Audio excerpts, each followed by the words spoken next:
It is the 28th day of July 2021. Good morning and welcome to KBC NewsCheck. Glad you could make time for us. My name is Njue, welcoming you for the next 2 hours or so. We'll be delving into matters politics and what is the status of politics in the country. We have seen a lot happening in the last couple of days, and beginning from yesterday, we saw ODM leader lead over 50 leaders in terms of governors, MPs, senators, or even MCAs and artists, and also business moguls to ensure that artists or musicians have something in their pockets. But of course, there was politics. A lot of politics was talked about, and of course, the last couple of days has also seen a lot of political movements. We're talking about parties who want actually to eject themselves from the NASA coalition, and of course we have formations that are coming up each and every day. That is what we will be discussing, and of course when we have some time we will be looking at matters economy, because of course a lot of Kenyans are not thoroughly and actually happy about the state of Kenya in terms of the economy. We'll be looking at that, but to help me drive that is a political analyst and strategist, Martin Andati. Karibu sana, Martin. Thank you. It's been a while. Hatujaonana bwana. Long time. How have you been? No, I'm okay, but I've been coming with Safin and the other guys when you're not here. Yeah. Karibu sana. Asante. First things first. Yes. Yesterday, we saw ODM leader Raila Odinga in the mountain.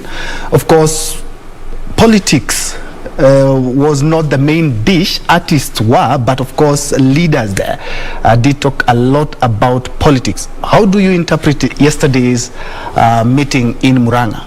Politics was the excuse. The main issue was politics. Raila is a politician, and the people who are with him are politicians. And most of those musicians sing political songs anyway. So they had to use the occasion to be able to do politics. And of course they are trying to penetrate the mountain.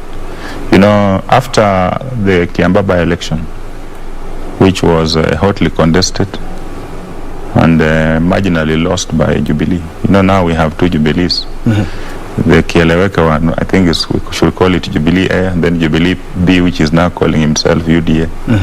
So after one faction of Jubilee lost to the other faction, marginally, it gave some hope to the people who are against William Ruto in the mountain, because they had been intimidated and made to believe that William Ruto and the UDA brigade were having as much as 90% of support.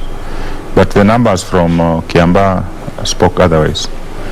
They told us a story of that the mountain is evenly split, almost 50-50, 50-49, which is close. So it has given them impetus, and they have a feeling that if they work on the other 49% who are not supporting William Ruto and UDA, possibly they can translate that support to Raila Odinga. Because the Jubilee wing, calling itself Kieleweke, wants to go into coalition or into bed with Raila Odinga's ODM. So that is part of what you saw happening yesterday. Because time will tell whether that will happen or not. There's a lot of speculation whether ODM leader Raila Odinga will be seeking the top seat. But yesterday, of course, he did not mention that. And of course, a lot of politicians, we saw Mount Kenya leaders talk about endorsing, or what in quotes endorsing Raila Odinga for the top seat, but he steered clear of that and talked about for the next couple of days or weeks they will be having a unity tour with the President of the Republic. Raila is sending mixed signals, but all the indicators are that he wants to run. The only challenge is he's torn in between, because he knows his numbers are not looking good, especially with the collapse of NASA, which, NASA was dead, but now they are performing the burial rites So after they finished the performance of the burial rites by officially exiting from the coalition, then Raila now has a tough task, because the exit of Kalonzo Musyoka basically means Raila cannot get the solid block vote he got from Ukambani. You know, last time he got 95% of Ukambani, largely courtesy of Kalonzo Musyoka as the tribal kingpin. So if Kalonzo is not with him, he is trying to reach out to the governors, but the governors, the three governors are sending mixed signals. One time they want to talk to him, the next minute they are not sure whether they want to work with Raila. Then the exit of Musalia and his ANC brigade, then the exit of Wetangula, makes it quite a bit difficult to sell Raila in Western. You know, when you talk to the voter, the ordinary voter in Western, he tells you that there is an element of fatigue with supporting Raila, and he is not able to deliver, to reach where he promises that he'll take the people, Canaan. So the general feeling is that if Raila gives it a stab, it will be very difficult for the Western, especially Mlembe Nation, vote to go to him. If the options are between Ruto and Raila, the people are openly saying that they will support Ruto. If Musalia is also at a crossroad, because the community has pushed him that he must run. And there is Muhisa Kitui waiting on the wings. In the event that he falters, Muhisa throws his hat in the ring. So it's not easy. So the exit of the two Mlembe sons and the exit of Kalonzo, basically, and Isaac Ruto exited long time and joined Jubilee. So that makes it very difficult, because Raila and his team, ODM team, are doing basic arithmetic, which I will call simplistic. You know, they are thinking in 2 dimensions. This election needs people who can think in 3 or 4 dimensions. Of course, not many people have that capacity. So if you don't have capacity, you hire people who have the capacity to think for you. Of course, for a fee, at a fee. So when they were doing simple arithmetic, that you get NASA together, then you add Kieleweke, then you add Deep State. And of course, Peter Kenneth is, there are allegations around there that he sold his bank where he was with Rachir. Of course, it's not an allegation, it's an open secret out. So they believe him and the Mount Kenya, the Muranga tycoons, can marshal some 6 billion or so. So with that, then that is equals to a Raila presidency. Okay. But you know, the numbers are not as easily done the way they are looking at them that way.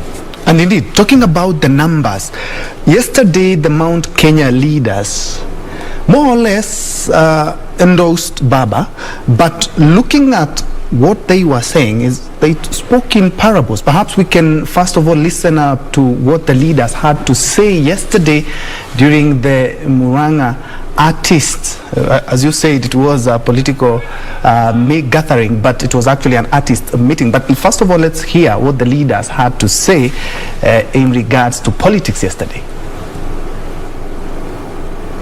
Mungu atasafisha Raila, kwa sababu mambo ambayo amekuwa akifanya Kenya hii hakuwa anajifanyia yeye mwenyewe, alikuwa anafanyia Jamhuri ya Kenya. Tunataka utembee pembe zote za hapa Central. Saa ingine kuja lala huko, enda kanisa Gatanga, zunguka watu wa kuone hapa Mlima Kenya, ili watu wajue hii jamba. That was Peter Kenneth and of course Maina Kamanda, and there are other leaders who did speak, also notable including governors like Ndiritu. We also had Waiguru.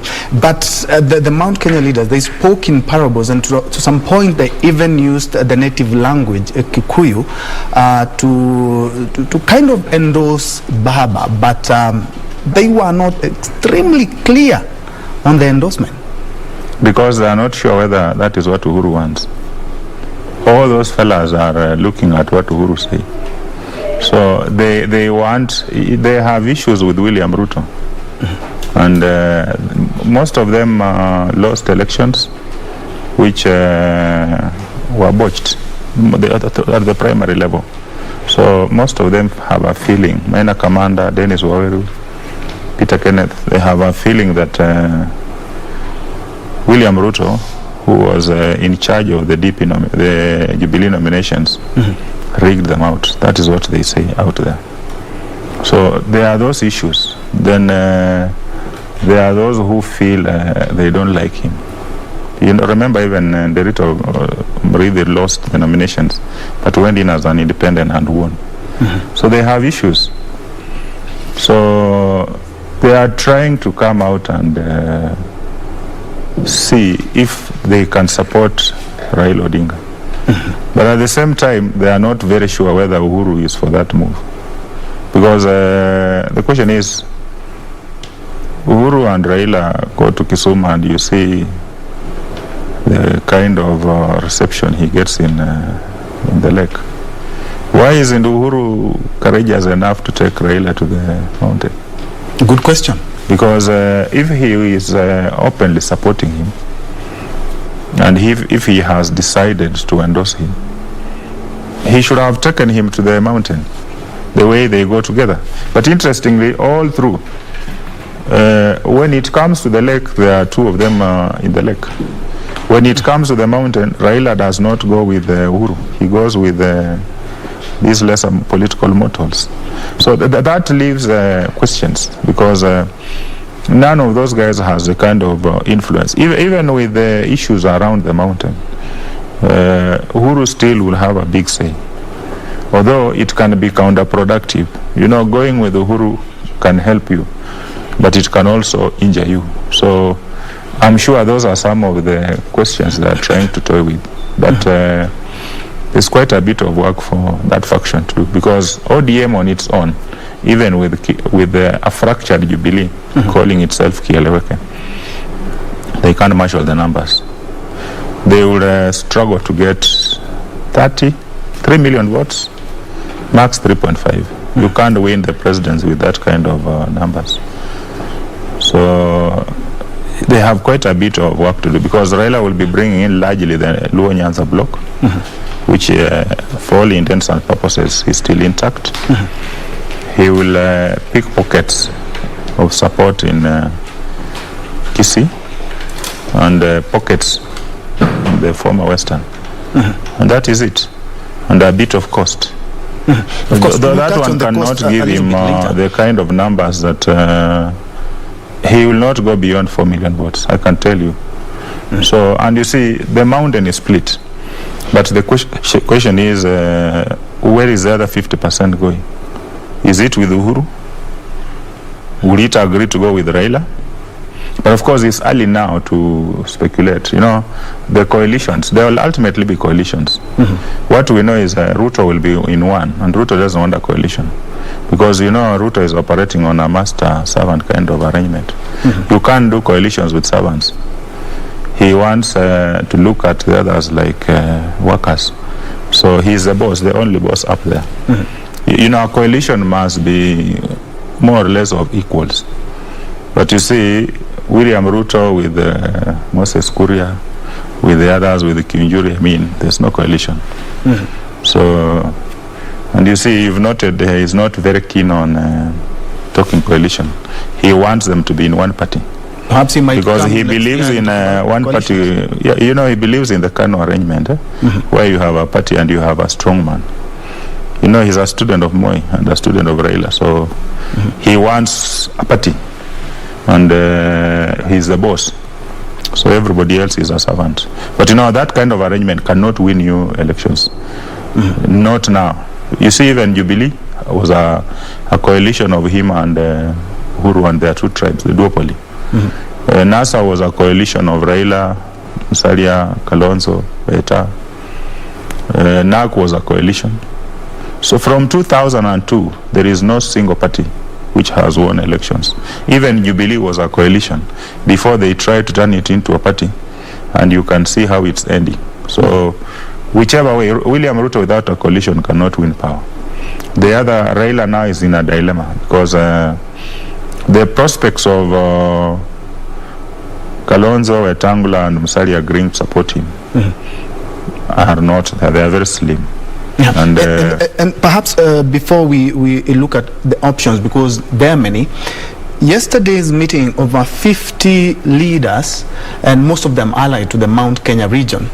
And a couple of years back, that was unheard of for the ODM leader actually to, of course, to gather that kind of support. Yesterday, of all those leaders, they were actually keeping tabs with exactly what is happening. From 1st of June, the head of state has been making a lot of development tours. They started out in Kisumu together. They've been to the coast together. They were in Kambani together. And we also expect, as Raila yesterday talked about, he talked about unity, unity, unity. He steered clear of the 2022 succession politics. Perhaps we can first of all hear what he had to say yesterday. Alafu leo tutakwenda huko upande wa Western. Alafu tunaenda Pwani. Tunaenda kila mahali ya kuunganisha Kenya iwe kama kimoja. Uhuru unasimama pande ile, Raila pande hii. Yes, the ODM leader did decide to steer clear of course, all the Mount Kenya leaders that were there. Do they make it easier for Raila to climb the mountain, in your words?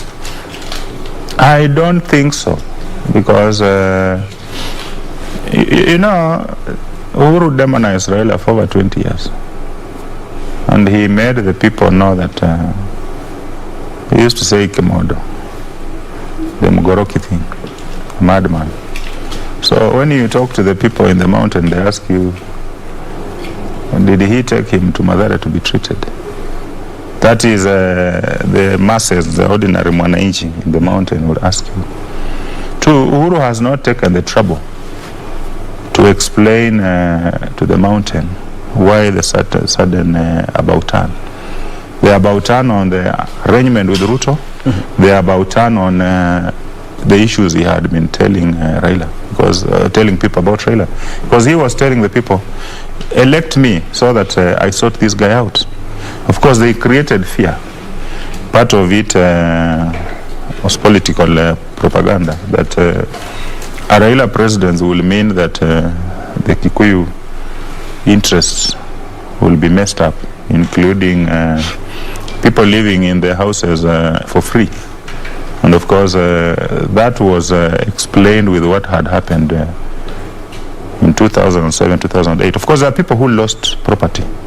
And up to now, there are even people who have fellas living in their houses for free in places like Dandara, in places like Kibra, which is not right. So, and that was out of the 2007, 2008 experience. So they instilled fear in the people from the mountain that if you allow this, your goose is cooked. So Uhuru has not taken the trouble to go and explain to the people that, look, this guy suddenly now has become my brother. So he needs to go and sit with the leaders and explain why. You remember when he was in Sagana, the people were fairly angry initially, but he told them, have I endorsed Raila? Then it calmed the nerves. Up to now, Uhuru has not come out to say he has endorsed Raila. Now, Raila also has not come out clear to say that he will be on the ballot in the 2022. He is not. You see, that's where now the dilemma is. Raila is also on crossroads, because Raila has done politics. He's been around from 1992, elective politics from 1992. So he understands. When he ran in 1987, he could only get the Luo vote. And he struggled even here. He had to register all the Luos in Langata then for him to get the seat. Of course, when they got into marriage with the Luya nation, and then they played games, they managed to get more seats. Of course, at the expense of the Luya nation. Then now they brought in the Kalenjins, they brought in the Kambas. So the numbers increased. Of course, in 2007, they had the Pentagon, and he was running 41 against 1. And that is the election that is believed he won. All these other ones, of course, there have been claims, but they are claims you cannot prove. But he ran a very formidable, the most formidable campaign he ran was in 2007. But the exit of Ruto in 2013, when Ruto ganged up with Uhuru, affected his numbers, and you could see the way he was struggling. The exit of Ruto and Musalia affected him, because now Kalonzo came back on board, but Musalia exited, ran on his own, then Ruto was the other side. So it was very difficult for him to win the election in 2013. He ran again with Musalia now on board, and Kalonzo and Wetangula, but the numbers just marginally went up. But that other side had also made quite a bit of inroads in these other vote blocks. They had picked some of the people who were with Musalia, now with Uhuru and Ruto. So he's been trying to see what to do with the numbers. But I think what he is trying to do is to see whether he can marshal the numbers in the mountain. Okay, and of course we're going to get into the numbers. Well, time will tell. Yes, indeed. Yeah. And in case you just joined us, this is KBC NewsCheck, and today we are looking at the state of politics. And of course, of late, we have witnessed a lot of talks in terms of coalitions, in terms of mergers, and that is what we are looking at today. And right now, I'm also joined by another political strategist, Dr. Juliet Kimemiah. Karibu sana, daktari. Thank you very much. Apologies, you couldn't make it when we had when started. You're doing the introduction. Yes, but I'm quite sure you have been following up what has been happening in the Kenyan politics, and more specifically yesterday. We do remember yesterday we had an artist meeting. I was keenly following, because I'm also an artist, so I was keenly following to know exactly what was on the table for the artist, and of course politics that did take over each and everything that was there. But away from that, you did follow up, and it was an initiative of course the ODM leader, and we know very well they had the blessing of the head of state, because he is the one who did marshal troops and numbers when it comes to the artists and their cries, and when it comes to the skiza tunes. What do you make of the politics of the day yesterday? What impressed me is the innovation around popularizing a candidate, because I happened to watch most of it, and as every artist came on stage, the first thing was today we are doing Thanksgiving, and we are thanking our president for listening to us, for taking the motion that was taken to him by Honorable Raila Odinga. So Raila Odinga comes in as the one who actually made the president listen to them. And then there was the third most mentioned name was Gladys Wanga, because she's the one who I think introduced the motion in Parliament and marshaled the troops to vote for the skiza tune to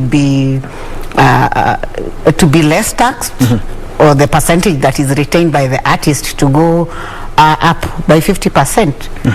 So that packaging was is extremely unique in the political space, and he presented Baba as a person who is working, initiating, following up. He was describing Gladys as his foot soldier. Even when Gladys stood up to talk, she claimed she's Baba's foot soldier, and Which she is. and you know, though it was packaged, it was very interesting. And were it not for Baba and Gladys Wanga, then the artist would be languishing in poverty. They stood up to acclaim that their lives have changed because of the influence of Baba on the head of state through the parliament. And as the political leaders stood up one by one, there was this, at first, very coded support and welcome to Baba.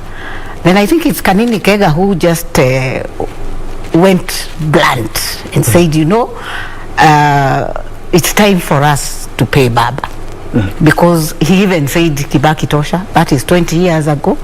Na ile deni ya zamani ndio watu wa Mulima watafanya nini? Watalipa kwanza. Then when Waiguru stood up, she said, Mulima votes as a block to the man. So to me, I think having the artist support Baba and knowing the influence artists have on people's mindset, they were even they even offered in return to compose several songs in favor of Baba and to do several road shows in favor of Baba. So I think the entry of Baba into the mountain is well thought out, very strategic, and touching those who really influence people. And Doc, yes. Yesterday the leaders, as you said, you used a very good word, coded. I used parables. The leaders there, they even used their native language, something that we had discussed with Andati here. They kind of endorsed Baba despite the fact that he has not come out clearly to say that I will be on the ballot in the year 2022. What do you make of the leaders who spoke, and especially the leaders from Mount Kenya? Like I said, this I think these last 2 weeks have been quite interesting, because last week we saw Oka team meeting, the four of them, Kanus, Gideon Moi, Weta, Mudavadi, Kalonzo, and soon after we saw Kalonzo officially declaring that they have left NASA. Then here we are seeing ODM and Jubilee. So what came out yesterday was like there's going to be two coalitions. There's a coalition of Jubilee and ODM, and there is a One Kenya Alliance on one side.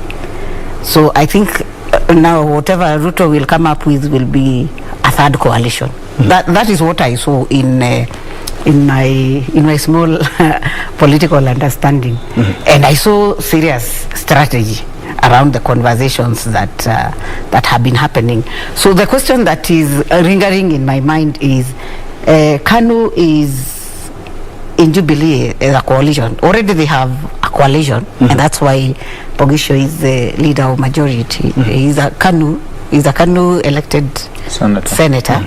He's the leader of majority in a house where KANU has only 3 seats, including all nominated, because there's only one nominated and 2 elected. That is Pogisho and the chair, Honorable Gideon Moi. So that is a demonstration of the Jubilee coalition at work and practically. So now when I see Jubilee and ODM, and then on their side Wiper is with KANU, it is both confusing and eye-opener, so that people now we start watching as things unfold. Otherwise, there's a serious contradiction there. Indeed, and Andati, I would like us to also look at that on, I think it was on Monday, when Wiper did talk about exiting the NASA coalition. On Thursday last week, ANC leader did talk about ANC exiting the NASA coalition. But on the other hand, we see Jubilee is warming up to ODM, and they're still in a coalition, the 2017 coalition with KANU, and KANU is in Oka already. You know, Oka is not a formal coalition. Yes. It's an alliance. It is, they have a cooperation agreement. You see, even Wiper is legally still in NASA. But now Wiper signed a cooperation agreement with Jubilee. Not a coalition agreement. You know, there's a difference. Yes. Cooperation and coalition. Yeah. So NASA is still part of, Wiper is still part of NASA. But now they have started the process of withdrawing. Because when you get into a coalition agreement, you must deposit the instruments with the register of political parties. And still on the because same, that is legally binding. Perhaps you can hold the thought so that we may hear what Wiper leader Kalonzo Musyoka had to say in regards to Wiper exiting the NASA coalition. Useful consultation as Wiper Democratic Movement this evening, culminating in our decision to exit NASA and welcome a new formidable coalition, which coalition in my view will be spearheaded by the One Kenya Alliance. Speaking, and perhaps we can touch on what Kalonzo Musyoka had to say and the repercussions. We know very well Deputy Minority Leader Mutula Kilonzo has that seat because of the coalition agreement. What happens now that they want to pull out? They have already started the process of pulling out from the office of the Registrar of Political Parties. What happens to all the leaders who have been brought in by the NASA coalition? They remain in those positions. I don't know why they don't understand English. Yeah, because you see, they didn't get those positions because they belong to ODM. They supported ODM. And the positions belong to the coalition. So ODM cannot abrogate itself those positions. You know, even when they kicked out Wetangula, it was wrong. Because Wetangula campaigned strongly for Raila. And he has stood with him in 2013 and 2017. He's a partner of the NASA he was a partner. So the understanding was that Raila will get the presidency, Kalonzo Musyoka will get deputy presidency, Musalia was supposed to be made chief prime. Of course, I rubbished it because there was no such a post. It doesn't exist. So they were duped during the day. But Wetangula was supposed to get the next available seat, which was leader of minority. So, as a gentleman, Raila should not have done what he did. But you know, that time he was excited. And Raila makes errors of judgment, like the one he did. He antagonized his partners. He thought that now that he had gone to bed with Uhuru, Uhuru will transfer the mountain to him.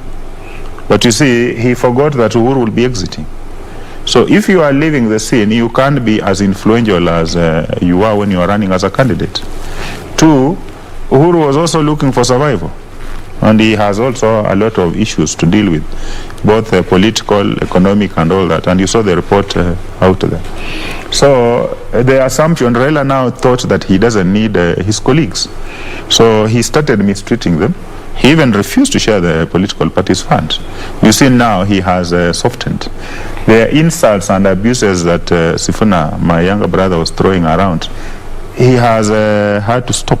But you see, the damage is already gone. And you heard Musalia say it. There is a deficit of trust. There was a lot of dishonesty. And ODM would rubbish and abuse them. You see, like even in Matungu, it was not strategic for ODM to run a candidate. So Raila should have seen the writing on the wall.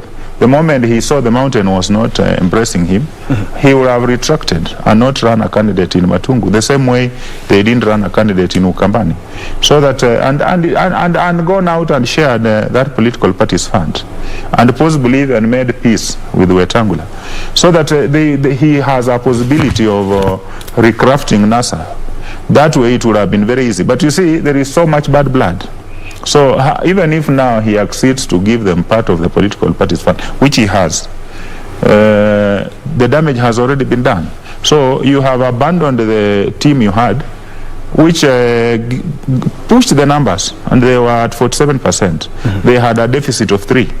Now you start off. I mean, there is no way Kieleweke will give Raila the numbers that Kalonzo brought in Ukambani. There is no way the governors who are with him, largely is Oparanya, and you saw in Matungu, Oparanya struggling to deliver the seat, put in a fortune, but still lost. And you know, now if you listen, I come from Western, and I interact with those fellas on a daily basis. Oparanya's influence in the Luya nation is very minimal currently. So sitting with those kind of people and cheating himself that they are going to give him numbers from the Luya nation is a lie. And you saw when Ruto exited from the Pentagon, Raila assumed that he can go to the colleges direct, and he tried to go with Sally and Henry Kosgei. It didn't work. The numbers were dismal. The exit of Wetangula and Musalia, if he runs and he expects numbers there, it will not go beyond 10%. So that is real. The same in Ukambani. So where are the numbers to replace those other numbers? You know? And you know, the question, the fact that Kiamba showed that the mountain is split does not mean that those who are against William Ruto are necessarily for Raila. You know, people, you need to understand people who understand numbers. And I told you need people who can think in 3 dimensions or 4 dimensions. These ones are thinking in 2 dimensions. So it does not mean that if this one does not agree with this one, then necessarily he will support you. There could be other options, and that's why you see even the likes of Akina Musalia. You saw the kind of support Musalia received over the weekend when he was in Nyandarua. You've seen the numbers who turn up when he goes to, when he was in Nyeri the other side, the other day. He is also receiving quite some support. Of course, she mentioned, my sister here mentioned the issue of Kanini Kega. Kanini Kega was with Musalia the other time, and he endorsed him. He was also with Gideon Moi. He also endorsed him. He was now with Baba. he endorsed him. Tomorrow he will be with Kalonzo Musyoka, and he will still endorse him. So I mean, yes. Where is the honesty in all this? At least Minor Commander, it's a matter of interest, as you know, and Peter Kenneth have been consistent. Them, they have been Baba all through, and Waiguru. At least give it to them. Although Waiguru has also been meeting Musalia, you know. So you know, of course, it's a transfer window. You know, people are looking for relevance. But you know, the good thing is one: if you are a sitting member of parliament, if you are a sitting senator, if you are a sitting governor, seeking re-election, if you have not delivered, yes, the Omushombas of this world, you know, they are running away. They are going to Tangatanga thinking that that is going to help them get re-elected. They will not survive. You know, the electorate are not fools. Yes. If you have not delivered on your mandate, you see, like if you go to Kiambu, they tell you Mshahara, because the first thing she did was to ask for a salary increment before they even got sworn in. Yes. So the masses are not stupid. Doc, do you agree with what Andati is talking about? And still on the same, we have Oka on one side, and we also have Jubilee and ODM who have pledged. Let's just use the word warming up to each other in terms of a coalition to field a candidate in the 2022 elections. Where does even that leave UDA? Because looking at all, can we still in Jubilee coalition based on 2017, very active, and we have seen KANU also in Oka. If they decide to work together, that is Jubilee ODM and the OKA. Of course, everybody is bringing something to the table. We were speaking with Andati earlier, talking about Gideon Moi, the rift and the money bags that he brings. Whether he's going to use it or not is a question for another day. Do you think they could make a formidable coalition that would actually be guaranteed a win? It's not just a coalition, it's a machinery. Yeah. So the pundits are putting it that the machinery is being assembled so that there is a serious onslaught against UDA and affiliate parties. But I want to remind my brother of what we have seen in the last 20 years, so that you move from thinking that the numbers that played role in 2013, 2017 are going to be relevant. In the year 2002, when Raila said Kibaki Tosha, they were with Kibaki, Charity Ngilu, Wamalwa, all these other team against Uhuru and William Ruto, KANU. In the 2005 referendum, Uhuru was in ODM with Ruto, with Kalonzo, with Musalia, with Raila, with Musalia. They defeated the sitting president in that referendum. Yeah. 2 years later, Uhuru defected, I think, with Kalonzo. Yeah, Kalonzo also defected. They went and supported Kibaki. They left Raila with William Ruto and Musalia and Balala, and it was a serious, it was a very serious machinery that they had assembled. So they lost to Kibaki in 2008, 2007 in a disputed election. Yeah, in a disputed because that powerhouse was real powerful. They really moved numbers, and like he said, that swearing in at night spoke volumes. Come 2030, Ruto abandons Raila, teams up with Uhuru. Yes. And they did that in 2017. So me, I'm not seeing any big deal with Uhuru working with Raila, because they have been the same faces. Somebody was saying same monkeys but different forest. So these drivers and mobilizers of numbers, they have their way of doing things, and we should not actually belabor trying to say that this will not work or this will work. We just need to watch them continue playing their forest games. So anything is possible. So even a Raila Uhuru machinery is very possible, because they were together in 2005 and they were able to defeat the referendum. So to me, I don't think the numbers of 2017 will be consistent come the next election. There is going to be a shift. Yes. The way Mountain supported Raila in 2002 when he said Kibaki Tosha, they will. It is going to be rejuvenated somehow, and it started yesterday. Because I've even seen a lot of comments in the WhatsApp groups, and people are like, hiya. People have called me because I am the organizing secretary of KANU. In my county about right now the inboxes of aspirants, because they are like, now I think tunaona the other side, because UDA has been going around saying ni hamuna presidential candidate, ni hamuna mupango. Yes. So and the likes of Kabogo has been going around saying musipojipanga mutapangwa. So people have started especially those who want to run. Yes. And perhaps Martin, you can pick it from where Doc has left. Where I'm looking at the Kenya political crystal ball, and as things are, we're expecting Jubilee, ODM and OKA to be perhaps work together. Where does that leave UDA and affiliate parties, if any? UDA and affiliates, they are the common enemy. Raila was a common enemy in the other 3 elections. So now UDA and Ruto are the common enemy. Yeah, you've seen. Look at the messaging across the country over the weekend. You had Mohisa Kitui hammering bottom up. You have these guys hammering bottom up. You had Kalonzo hammering combo bottom up. So what does that tell you? Ruto is a common enemy. So of course in politics you don't say never. The only issue is the challenge is how do they settle on a presidential candidate. You see, if there is a stalemate between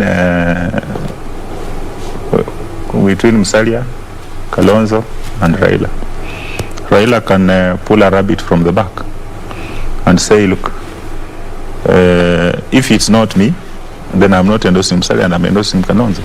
Then he says maybe he's supporting somebody like Mohisa. Don't rule that out. Yeah, because you've seen Raila has been very close to Mohisa, and I know there are quite a bit of discussions going on. So I think Raila is exploring the possibility. You know, Raila has been in this game for quite some time, the way I told you, and he's looking at the scenarios. If he realizes that he cannot add his numbers, and he also realizes that he will lose to William Ruto. Of course, Raila will not want to exit the election having dishonorably by losing to William Ruto. But they will all laugh and enjoy if they have locked William Ruto out of power. So William Ruto has become the common enemy here. And that's why he's testing the waters. That's why you see, you asked, why is it Raila has not declared? He's been very ambivalent on his candidature because he's gauging the mood and testing the waters. And you know, they do polls quietly. Is it the same thing that perhaps the Deputy President William Ruto is doing, because he hasn't even announced perhaps who will be his running mate or who are his affiliates in UDA? No, William Ruto has already declared he's a candidate. I'm talking about he has been campaigning for the last 9 years. He has no coalition partners. I told you, his is a master servant kind of arrangement. You can't take Moses Kuria and tell him that he's doing a coalition with William Ruto. You know, coalitions are supposed to be people of almost equal or slightly lesser weight. But you can't have people who have not much weight compared to you. They can't form a coalition, you know. So what are TSP? They are the Mwami Kinyuri, Pep, and all that. He doesn't see them. They will be coming in as affiliates, but not coalitions. Yeah, that's why you saw him bulldoze Kiamba. And Kuria wanted to run a candidate. They realized giving Kuria Kiamba would give him more strength, so he becomes a problem. So you manage him now by running the party, your party yourself, direct, which they did. And you can see the fights between Rigathi and Kuria. Because Rigathi is directly in UDA. Kuria wants to come in through Pep. Of course, he has also now had his own issues. So he has now gotten another party. But you see, there is no coalition here. They are coming in as affiliates to support him.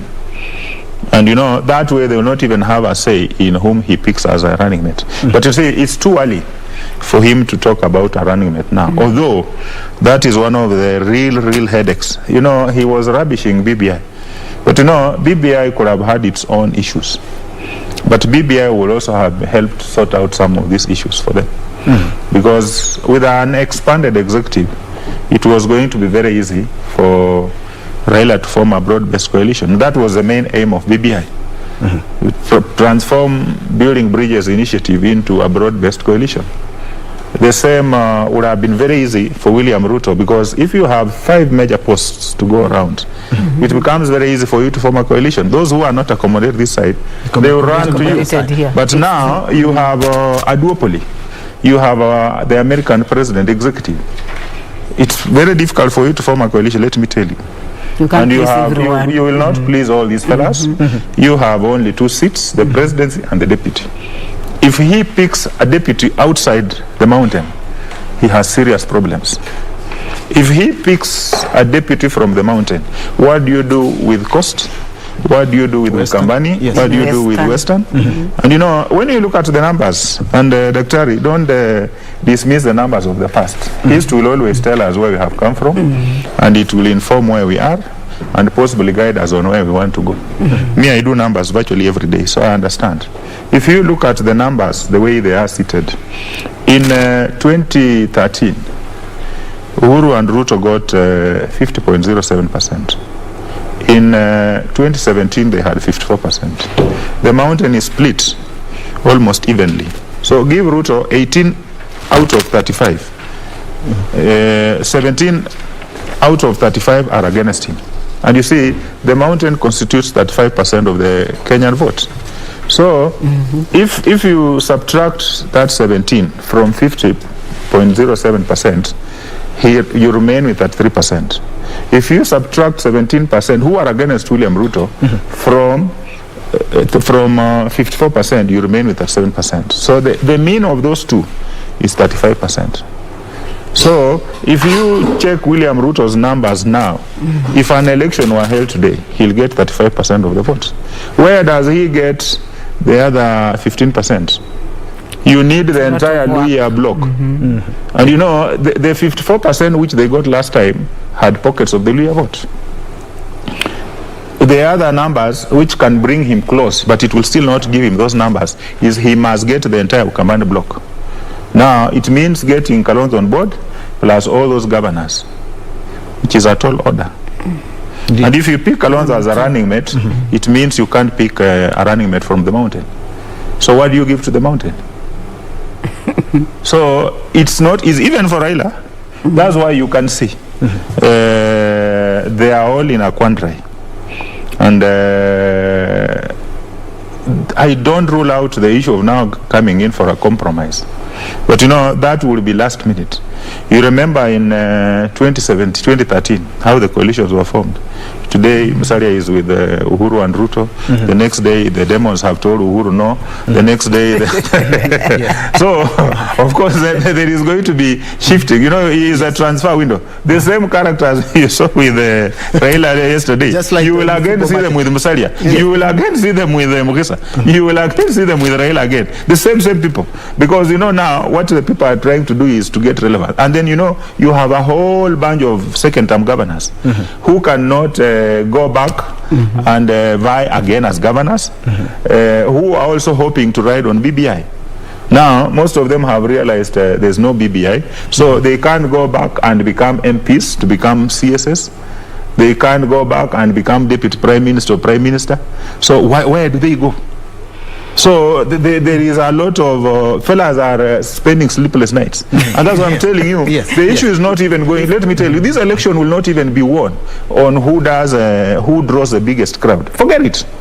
You saw the Trump draw the biggest crowd. The person who is going to be president is a person who is able to build a broad-based coalition. The best. You're right. And that's why you need a genius. You need a guy who thinks in 4 dimensions to be able to tell you that have Njue here, have her here, have him there, and you know, everybody is happy. If you are able to do that, then I can tell you for free. Because it's not you who will be running all over the country. Then when you have built a broad-based coalition, you also now don't interfere with the party primaries. You let, if the people tell you we want Njue as our MP here, leave him. If they tell you they want Moses Kuria as the governor in Kiambu, irrespective of whatever party, as long as he's agreeing to support you for the presidency, let them have whoever they want. If they tell you we want to have Kabogo here as whatever, do it. If they tell you let Daktari become the women rep here and she's in Kano, support her. Or governor. So whatever the people tell you, that's what you do. That way, then you win it. Yes, and now perhaps we have an aspirant for governor there. But Doc, looking at what Andati is saying and the semantics involved.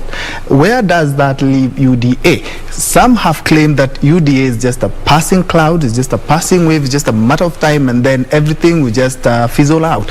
But looking at the steals that it has been able to do in the by-elections that we've had, starting from Mombasa all the way to Juja, now we saw in Kiambaa, we have seen... Juja, it's not UDA, it was PEP. Yes, but they were supporting the PEP candidate. I'm saying their footprints, yes? I don't think they so. Where does that leave? Indirectly, but they were not... Because we PEP candidate Doc, we cannot assume that the UDA is just a passing cloud. It's been able to steal from the backyard of the president, been able to go down to the coast and do something. I support what my friend has talked about numbers. Yes, they supported. Yeah, but that was an independent candidate. It was an independent candidate, and he voted with the government. He voted for BBI. He has never really come out openly to say that I owe my victory. Are you guys saying that we need? I owe my victory to UDA. You can't push it away. Yes. You can't. Yes. No. Looking at the numbers in terms of victory. In the last 12 by-elections that have happened, UD has only won 3. So 3 out of 12 times 100 is what percent? But we cannot overlook their presence. Let's do maths. Yes. That's 25%. That is slightly less than a D. It's an E. D minus. There is a lot of hype around it, but that is not really the reality. If you look at the performance of UDA in Machakos, it was really disheartening, because the chairman of UDA is Mudhama from Machakos. He sponsored a candidate, Njue, called Ngengele, against the Wiper candidate, his wife. And I'm telling you, the outcome was just sad. 140,000 for Kavindu, 19,000 for Gengele, after spending so much. Kiambaa, it was neck to neck. And there is a contest about, I come from Kiambu, there is a contest about tallying in 3 streams. And me, I'm hoping that the court will allow for a recount so that there can be closure. But it was 50-50, bumper to bumper, in terms of competition between Jubilee and UDA. And that's the same thing that happened in Rorie and in Nakuru, that London ward. It was, I think, 49%, 49.5%, and 50%. So that cannot really qualify UDA as a force to reckon with. Of course, they have mastered the hype in the media and drawing big crowds, but from the look of things, they are headed down there. Okay, something that has really gained a lot of traction by UDA is their bottoms-up economy. Of course, there are others who are talking about the trickling down economy, and of course the latest one, Made in Kenya economy. But they are riding on the wave of, the UDA is riding on the wave of hustlers and of course the bottoms-up economy. Let's just be very honest here. We've had all those formations, the bottoms up, the trickling down, and the same, we are just recycling the same leaders. Why is it that none of them has ever worked in the country as we speak? They're just, having studied entrepreneurship up to the highest level,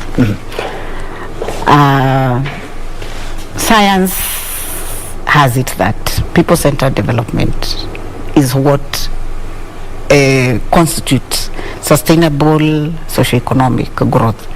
And I think that's what everybody is trying to package. But I listened to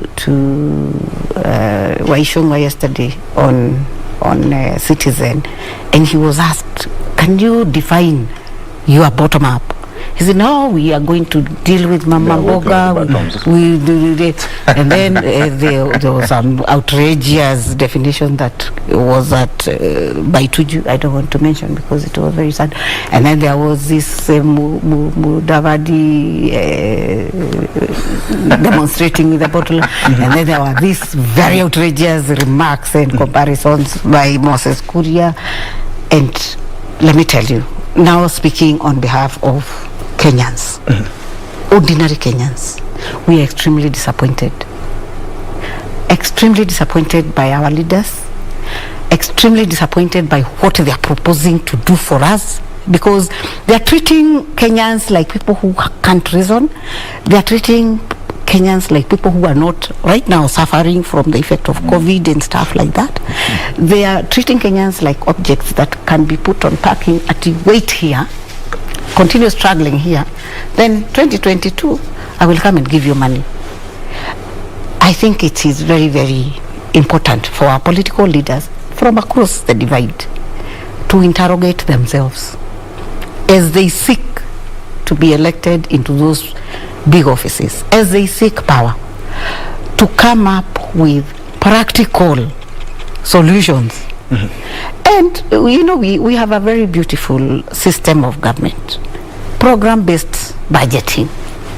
So there's a program, a budget is allocated to it, but how does it get to the ordinary mwananchi there? How do programs that are run by the Ministry of Agriculture get implemented kule mashinani so that the desired impact is realized? In short, nobody Doc, is talking about but not that. Implementing them. That is what exactly you're saying, Doc. Nobody is talking about that. We have all these policies, like for example maize. You know, maize, every homestead in this whole country allocates some portion for maize. So there is a whole budget process, fertilizer, quality seeds, blah blah blah blah. But you go to mashinani, There's nothing. there's nothing. The governor calls 5 people, 5 households in a neighborhood that has 1,000 households. You're given 2 kilos of maize maize seedlings. Yeah. And you're told sasa hiyo ndio. They take photos. And they take photos and they go to the media to say tumepeana mbegu county mzima, you know. So our political leaders, me being one of them, I think we need to be very honest. We need to fear the God who has created us and the God who has given us that opportunity to lead people. Can we see the budgets? Can we see the leaders who are proposing to be in office next year show us how the budget trickles down, gets to mwananchi, and the results, the outcomes are realized sustainably? I was talking about maize. So there seems to be a deliberate policy of making sure that there is crop failure, so that as soon as harvest time in December is here, it's declared, we have shortage of maize, and we are allowing for import. Beautifully. In the meantime, people have thousands and thousands of acres of land in Congo where they plant maize, and there has to be created an avenue for them to come in. Is that somebody who cares about the ordinary mwananchi? Is that somebody who is working the bottom-up thing? I wish they can just start with maize and milk from Uasin Gishu, so that people get paid for really their hard work. And that you deal with figures each and every day. Yes. We've had of bottoms-up economy trickling down and made in Kenya. How can the bottom-up economy trickle down to making Kenya great? We expecting a lot of promises other than that, the few that have already been made. We're expecting them to come up with so many things. Of course, we had a lot of stadiums and we had a lot of laptops and stuff. And of course, that was one of the things that never actualized. And we are hearing about the bottoms-up economy and other forms of rejuvenating our economy. Do you think they're just political promises, just as Doka said? We have all these, but it we is are a season of lies. But You remember they told Kenyans us they are digital, and the other side was analog. Now we have moved from digital to wheelbarrow. To wheelbarrows. So The same is the Kenyans wheelbarrow more digital than anything else? than a laptop. And how do you give a graduate who has finished university a wheelbarrow? Honestly. What do they do with it? Why didn't Ruto give the daughter a wheelbarrow, the one who is a deputy ambassador, at 26? As a wedding gift. Yeah. Why didn't he give it to the son who is a lawyer? And why is he not? No. Why is he not giving those wheelbarrows in Rift Valley? Because he doesn't give them in the Rift. He gives to us. He gives them outside in Central, to my village. in these other places, but he doesn't give them in his home yard. But Martin, he has gained a lot of traction with that. Because he's a snake salesman. Yeah, you know, he's a shrewd propagandist. So he plays on the minds of the poor, and you know, he promises false hope. Because you know, you can't say kazi ni kazi. Even cattle rustling ni kazi. Even conmanship ni kazi. But you know, a job must have some decency. True?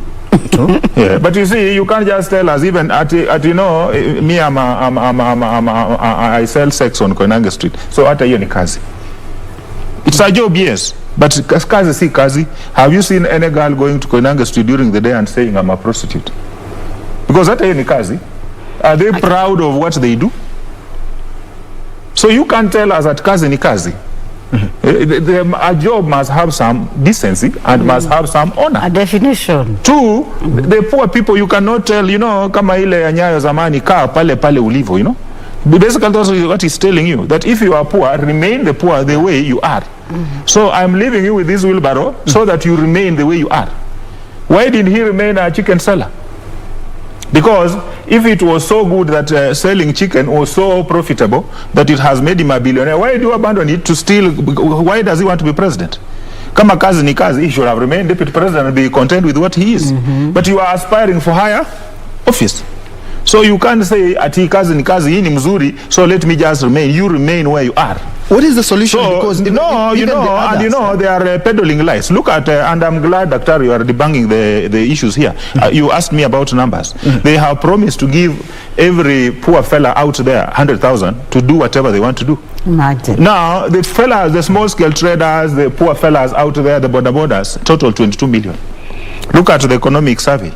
22 million people being given 100,000 each. Totals 2.2 trillion. In an economy of 3 trillion? A big lie. It's not possible. It's not possible. So he's lying to Kenyans during the day. In the same So, you know, we must, the good thing is they started early. And now Kenyans have an opportunity to interrogate. When you ask him, so what is this bottom-up economics? He will not tell you. Because, you know, you cannot invert a pyramid. If you invert a pyramid, it will collapse. You know? Because the majority of the people are down there. But what you need to do is go back to the basics. Do what Kibaki did. What did he do? He reduced the amount of government borrowing. So if the government reduces the amount of money they are borrowing from the money markets, the banks will have more money. So if the banks have more money, they lend to the private sector. If the private sector has more money, the productivity goes up.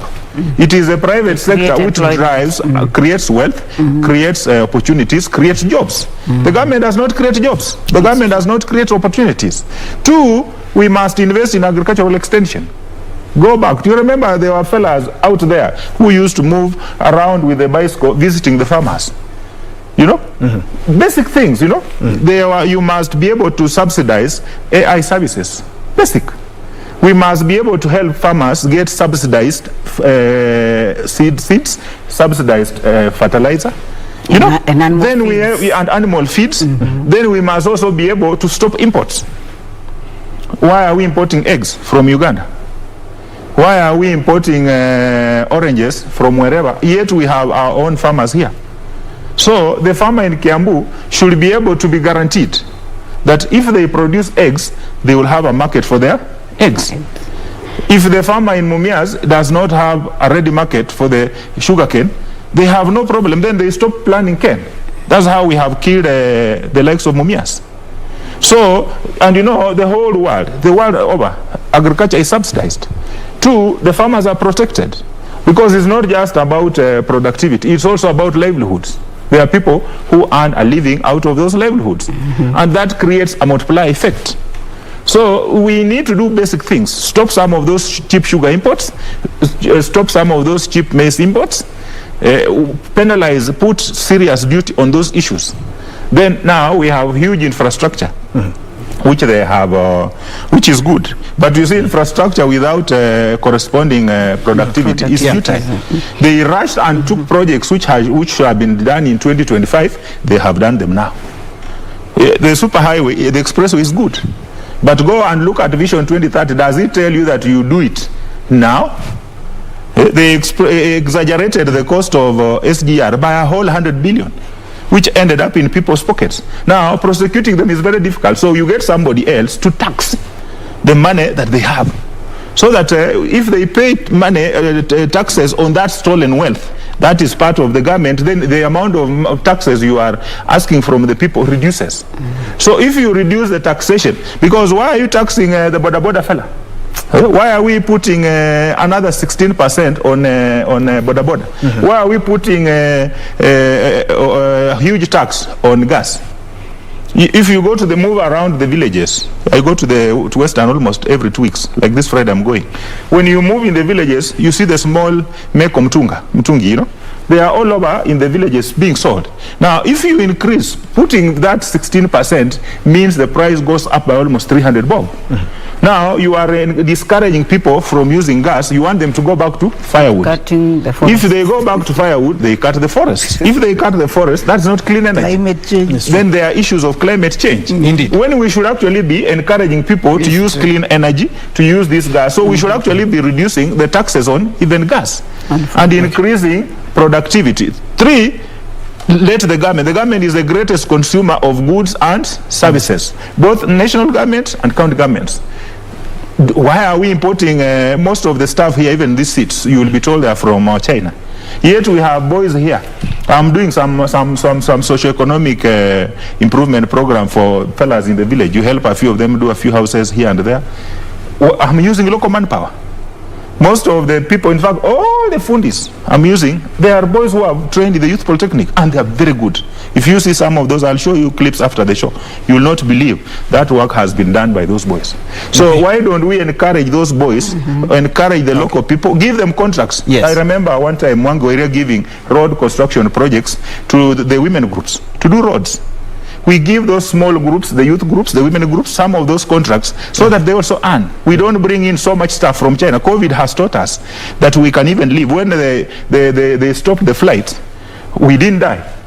We still lived without imports. And improvised. Yeah. So we improvised, and we realized we can live on our own local stuff. We can do so much. Yeah, we can do so much without necessarily spending our forex and without necessarily importing some of those things which we don't need to import. Okay, indeed. And of course, we will touch a lot on the economy before midday, because a lot of Kenyans, of course, are disgruntled with the economy and how things are running. Indeed, this is KBC News Check. We're taking our first breather, but we will be right back. Kindly remember, hit me up on Twitter at KBC Channel 1, at Njue, and also on our social media platform. I will be sampling some of your responses during and at the tail end of this show. We'll be back in a moment.